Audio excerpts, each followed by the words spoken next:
Assalamualaikum warahmatullahi wabarakatuh. Jadi kali ini penulis mau kasih reviewnya suspensi yang penulis pasang sebelumnya, baik di motor Honda Beat, Suzuki NX2 ataupun ini NMAX Old tahun 2018 versinya, produksi 2020.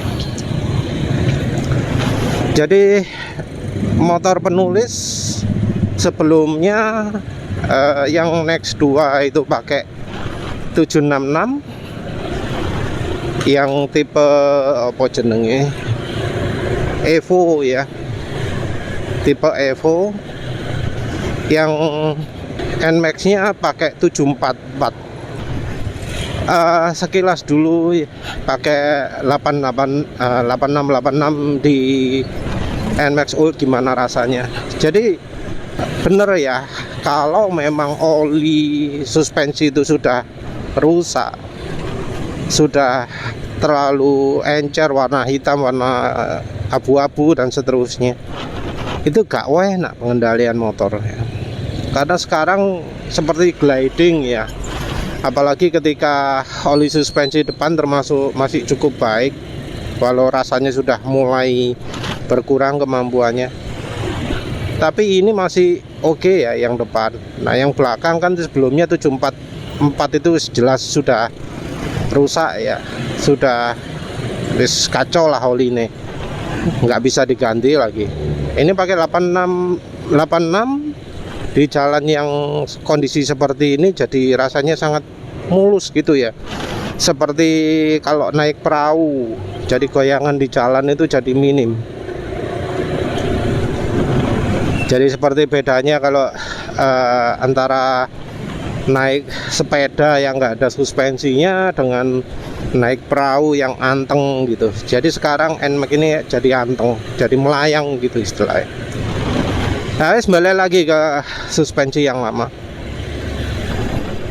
Jadi suspensi 766 itu ternyata nggak bagus. Penulis baru tahu nggak bagus ya setelah beli.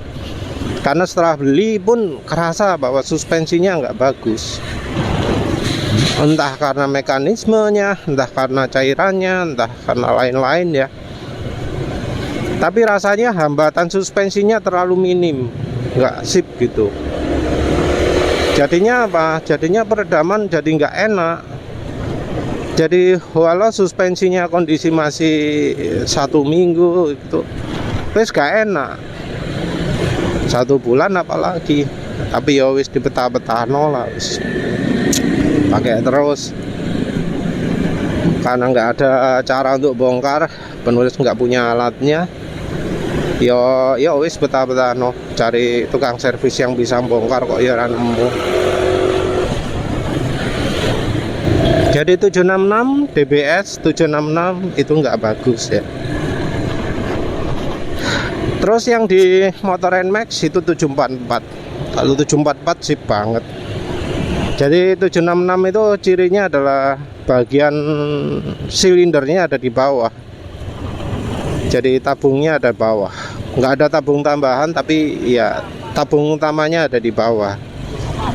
Sementara yang 744 tabung utamanya ada di atas. Nah 744 ini yang sip. Awet banget. Mulai rusaknya itu karena dibawa ke jalan yang nggak karu-karuan ya, ketika harus lewat jalur alternatif karena jalan layang Aloha itu dibangun. Nah itu jadi terpaksa harus lewat yang kualitas jalannya amit-amit gitu. Jadi kualitas jalannya sangat buruk ya. Suspensi kuat apapun ya, kalau misalnya dipakai di medan yang kayak gitu ya otomatis cepat rusak. Dan akhirnya rusak lah suspensinya, padahal sebelumnya awet. Jadi kalau misal nggak lewat medan seperti itu, menurut penulis bakal awet suspensi 744 itu. Dan ya 744 itu selain lemah dari situ juga lemah dari sisi sambungannya ya, karena ada sambungan yang ternyata berarti kurang panjang. Itu patahnya setelah penulis ganti ban ya. Jadi penulis ganti ban di apa? Dilepas kan anunya, knalpotnya. Suspensi ini diputer-puter sama tukang mekaniknya, ternyata kemudian jadi dol. Diomongkan patah gitu, padahal sebelumnya nggak patah ya. Nah, yang namanya suspensi apa jenenge ya, sudah rusak, sudah nggak jalan. Waduh, nggak enak ya, bener-bener nggak enak, nggak nyaman sama sekali.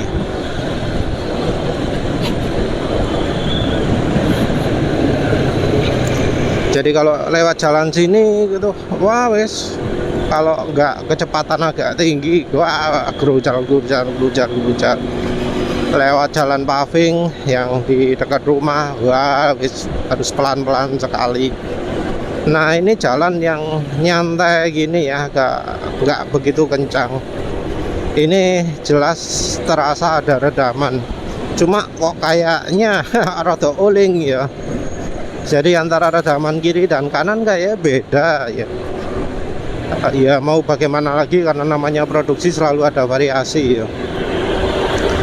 Kalau redamannya nggak sama, yo jadinya beda juga responnya. Jadi rada oleng-oleng dikit gitu ya, rada ngeleor dikit. Ini nggak penulis rasakan ketika yo suspensi ini hambatannya hilang. Cuma yo ketika suspensi hambatan ini hilang lewat jalan sini, waduh wis gitu. Apalagi suspensi penulis stoppernya engine mounting motor penulis itu diganjal. Nah, kalau diganjal gitu, getaran yang kecil-kecil jadi lari semua ke suspensi. Sementara kalau kondisi standarnya nggak diganjal,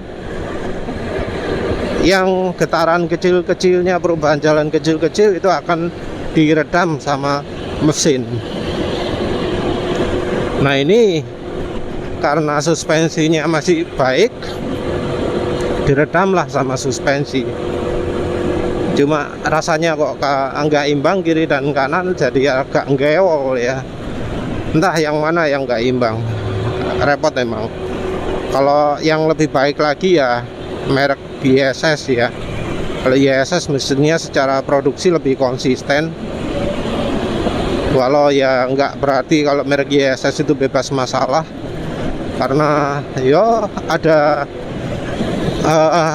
keluhan jeduk ya. Oh ya, barusan tadi ini kan lewat speed trap ya. Biasanya kalau lewat speed trap tuh reaksinya luar biasa. Ini tadi anteng kalem ya.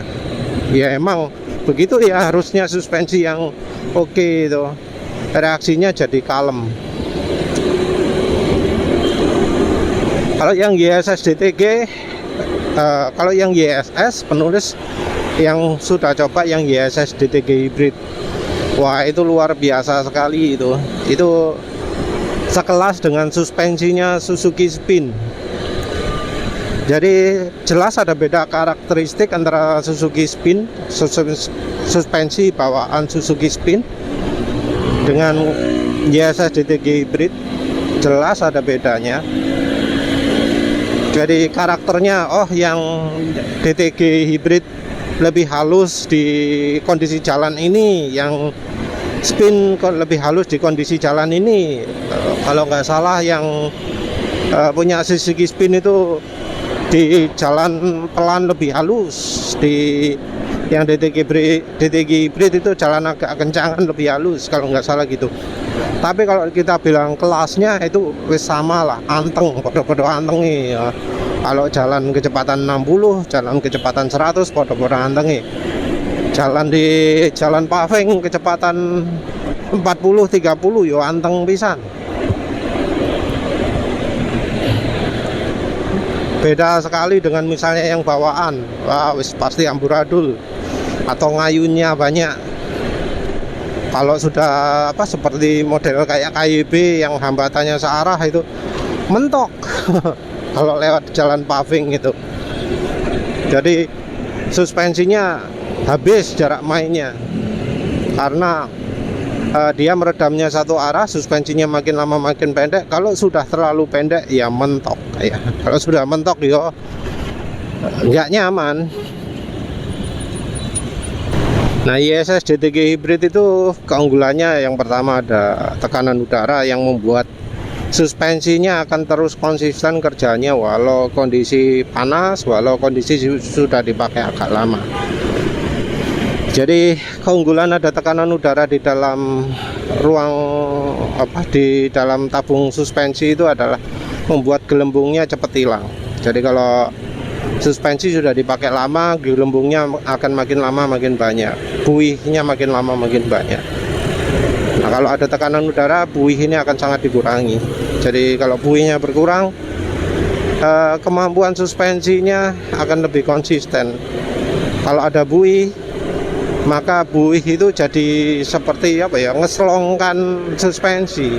Jadi kalau suspensi itu normalnya yang lewat oli, kalau ada buih, maka ya hambatannya akan jadi berkurang karena buihnya itu membuat valve-nya jadi lebih mudah bergerak, jadi lebih liar suspensinya ketika kondisi panas atau lama dipakai. Tapi ya penulis sendiri pernah ya ketika suspensi ISS DTG itu jebrot. Jadi mungkin karena istri saat itu sering nerjang polisi tidur, jebrot suspensi ini, jadi kelihatan kayak bekas pecah. Jadi minyaknya nyebar kemana-mana di suspensi itu. Dan ya setelah pecah itu suspensi gerakannya jadi liar. Tapi yo penulis coba lepas, bongkar, kocok, direbus, diapakno gitu. Balik lagi normal, jadi nyaman lagi. Walau sudah nggak ada tekanan udara di dalamnya, masih tetap nyaman ya setelah itu. Wah, ya tentu itu olinya akan makin lama makin buruk. Kalau olinya sudah buruk ya pasti akan jadi nggak enak lagi.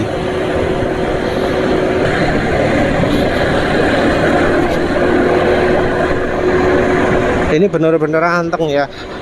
Emang kalau suspensi oke itu gitu ya. Jadi kalau memang bisa ya, penulis rekomendasi sekali ISS DTG Hybrid. Cuma masalahnya adalah ISS DTG Hybrid itu kayaknya cocoknya cuma untuk motor matic kelas 100 cc yang single suspension yang 300 mm. Jadi kayaknya cuma yang 300 mm saja yang nyaman ya ISS DTG Hybrid. Kalau yang untuk NMAX ini misalnya yang double ya, itu kayaknya ukuran pernya terlalu kuat. Ukuran peri piro kalau nggak salah 24. Padahal kalau ingin setelan empuknya adalah yang 18 atau 16.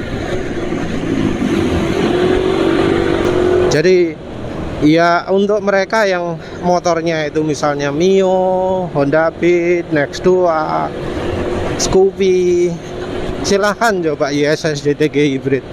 Kalau yang motor tipe lain coba lihat nilai pernya itu berapa ya. Kalau double mestinya yang ideal itu ya 18 atau 16 mm. Kalau misal berat badan itu sekitar 60, apalagi kurang 80 pun masih nyaman pakai 18. Terus balik lagi ke DBS. Nah, karena penulis punya pengalaman DBS 766 yang nggak oke, penulis pun untuk beli suspensi DBS yang baru sengaja cari yang tabungnya di atas, yang silindernya di atas. Jadi sengaja nyari yang tabung utamanya ada di atas. Nah, ini juga salah satu jalan yang sebelumnya itu liar banget ya gerakan suspensi. Ini jadi nyaman gitu. Terus karena yang 766 itu tabung bawah, penulis akhirnya pilih yang tabung atas lagi, sama kayak 744. Sebenarnya pingin saya 744 lagi, cuma 744 itu sudah punah dan entah mengapa harganya kok ya naik juga gitu. Terus ada yang baru yang 8686. Ya wes, penulis beli 8686 baik yang untuk Next 2 ataupun untuk NMAX. Nah, penulis itu sebenarnya beli yang 8686 ya untuk Next 2. Tapi ya ternyata yang dikirim piro 8201 ya. Entah ada beda apa, tapi yang jelas dari sisi kelengkapan ada beda, dari sisi fitur-fitur ada beda ya, jelas. Jadi kayaknya mungkin itu beda versi atau ya KW-nya lebih rendah yang 8201. Karena misalnya dari sisi seal-nya itu antara per dengan pijakan pernya itu, kalau yang versi 8686 beli di Hanraja itu ada plastik pemisahnya. Kalau yang di beli di Deji itu nggak ada. Jadi jelas ada perbedaan kualitas ya dari sisi itu. Entah itu apakah DBS-nya sama, tapi yang jelas dari sisi nggak ada pemisahnya itu, tapi jelas kualitasnya yang beli di Deji lebih rendah. Dari sisi penutupnya juga, yang Deji modelnya dari plastik, ada baut kecil, sementara yang beli di Hanraja itu baut semua, ukurannya agak besar.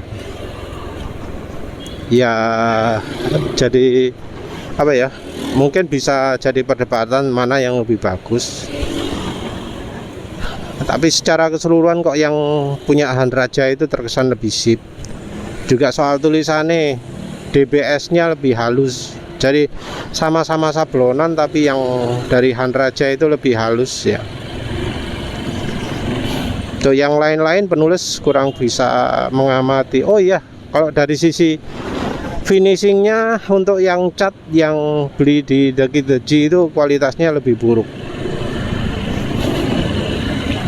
Entah apakah ada perbedaan lagi. Jadi kalau misalnya beli, penulis rekomendasi belinya yang dari Hanraja saja ya. Ya walau ada kemungkinan di Deji juga punya versi yang mirip dengan Hanraja, tapi karena yang penulis dapatkan nggak ada, ya wis lah, rekomendasi beli di Hanraja saja. Mungkin ada di lapak lain yang sebenarnya sama dengan Hanraja, penulis nggak tahu.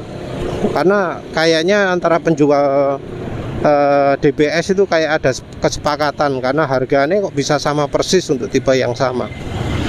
Jadi di Boris, di DBS official, di satu lagi itu harganya sama, termasuk Deji juga harganya sama gitu ya.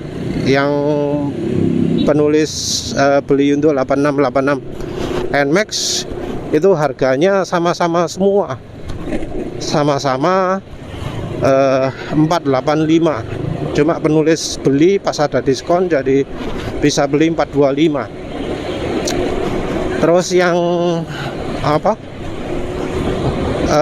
untuk Next 2 penulis emang beli yang diskonan. Jadi di Deji itu ada satu stok yang warna kuning, harganya 160, sementara yang lain itu 202 berapa gitu ya. Nah dari sisi harga ini juga ya menarik ya, karena harganya wes anggap aja lebih murah atau setara dengan orinya. Jadi orinya Next 2 itu mungkin malah lebih mahal. Kalau pingin yang ori merek lain, bisa pakai punya Scoopy, ya harganya ya 250 itu. Paling rendahnya mungkin ya 220 atau 200 ribu. Nah ya mending DBS ya kalau menurut penulis. Jadi dibanding orisinil, menurut penulis jauh lebih mending yang DBS. Karena ya penulis punya pengalaman motor baru, bawaannya Next 2, bawaannya Honda Beat, beli yang orinya Honda Beat dari NMAX, itu gak ono sing awet. Semuanya itu umurnya pendek, umurnya hanya dalam beberapa minggu ya. Yang terakhir beli orinya Honda Beat baru itu cuma umur seminggu wis, jadi liar lagi gerakan suspensi. Terus yang dari Next 2 1 bulan ya, bawaan motor itu wis gak awet. Karena ya walau itu Suzuki, tapi ya tetap buatannya buatan entah KYB atau Showa. Buatan KYB atau Showa kualitasnya yo tentu di bawah rata-rata. Walau itu KYB aftermarket, Showa aftermarket, penulis juga tetap nggak rekomendasi. Karena walau mungkin itu bakal lebih awet yang aftermarket, tapi dari sisi desain ya, dari sisi desain itu single action, yang dihambat cuma satu arah tok. Nah itu mungkin untuk jalan mulus enak, yang jalannya kota enak, tapi kayak yang jalannya termasuk pedalaman kayak penulis ini gak enak, bisa mentok suspensinya. Jadi kalau lewat jalan paving, wah wis kesiksa. Padahal ya penulis tiap hari selalu lewat jalan paving. Dekat rumah ada paving, dekat kantor ada paving. Siksaan lah, percuma. Beli ori harga antara setara dan lebih mahal tapi gak enak. Nah, mending DBS saja. Penulis ngefan merek DBS karena ya merek lain itu gak bisa diapa-apa no. Karena yang merek lain itu terlalu keras yo pire yo. Entah mau ngapa. Mungkin ada beberapa pengecualian, tapi yo penulis nggak, males lah coba-coba, apalagi karena harga yang aftermarket lain itu biasanya lebih mahal. Lebih mahal karena menawarkan, oh bisa disetel ininya, bisa disetel ininya. Gak butuh. Sing penting itu motor stabil. Gak penting hambatannya kecil apa besar. Sing penting digawe normal, kayak nyantai gini, bisa anteng, bisa nggak gelodakan. Wes intinya itu. Wong butuh harian kok. Ngapain butuh, oh bisa disetel sangat kuat untuk racing itu, gak butuh. Nah untuk yang tanpa tabung tambahan ini sedikit sekali opsinya ya. Ada opsi alternatif lain, kalau nggak salah merek GP Racing yo. Itu harganya juga sama-sama murah seperti DBS. Masalahnya penulis pernah lihat beberapa kali suspensi GP Racing itu bulak gitu loh, CT pudar jadi putih. Wah wis gak masuk hitungan lah, harga hampir sama kok. Apalagi penulis kemudian lihat review ngomongnya, oh sama saja dengan bawaan. Lah lek padha karo bawaan ya mending gak usah. Karena ya penulis rasakan sendiri bagaimana yang DBS yang oke ya, yang 744, 8686, 722. Oh iya 722 nggak penulis sebut, tapi pernah pakai 722 oke terus yo, sampai sekarang masih kepake karena bisa diganti sendiri olinya. Nah dari DBS yang oke itu selain dari 766 sing kacau balau, itu semuanya oke. Ya wis penulis pakai DBS terus. Mungkin ada yang rekomendasi suspensi ya, tapi mbuh kapan ganti suspensi, karena kayak Egi sing 8686 ini bisa ganti oli ya awet ya. Kalau ada yang rekomendasi suspensi itu syaratnya adalah dibanding dengan bawaan itu harus lebih nyaman, nggak lebih keras, empuk tapi stabil, empuk tapi anteng. Jadi empuk di jalan pelan, dipakai kencang tetap anteng, apa goyang-goyang, nggak liar gerakannya. Karena ada beberapa yang rekomendasi kayak gitu liar gerakannya. Jadi mungkin ada yang rekomendasi punyanya X-Max mas, oke mas, untuk NMAX itu cocok pakai punya X-Max. Ya, beladus. Karena ada yang nyoba ya, YouTuber nyoba, penulis tanyakan, ini kalau dipakai kencang enak nggak mas? Waduh, bahaya mas, nggak enak. Di jalan pelan mentul-mentul, tapi mentulnya nggak berhenti-berhenti, tapi begitu dipakai kencang wis liar gerakannya. Podo ae ya. Ya mau bagaimana lagi, yang punya X-Max itu ya sama-sama KYB ya. Sama-sama SOA. Kalau SOA-nya atau KYB-nya lokal wis jangan harap lah. Jangan bandingkan ya dengan KYB impor, SOA impor, seperti misalnya yang bawaannya apa jenenge Forza atau PCX impor, itu beda ya. Karena yang impor sepertinya sudah lebih genah lah ya daripada yang lokal. Sepertinya karena saingan dengan ISS, secara kemampuan nggak akan jauh beda lah dari ISS. Jadi ya kalau ada yang rekomendasi KYB SOA, ya lihat kalau di jalan paving kayak gini enak apa enggak, nyaman atau enggak. Karena merek DBS ini nyaman ini. Sebelumnya di jalan ini ketika suspensi ini oli ini wis rusak, wah wis liar. Ini sekarang anteng ini. Apakah KYB dan SOA juga anteng di jalan paving? Itu pertanyaannya. Ya wis itu saja. Terima kasih sudah menonton. Assalamualaikum warahmatullahi wabarakatuh. Yang depan yang rasanya mulai butuh ganti oli.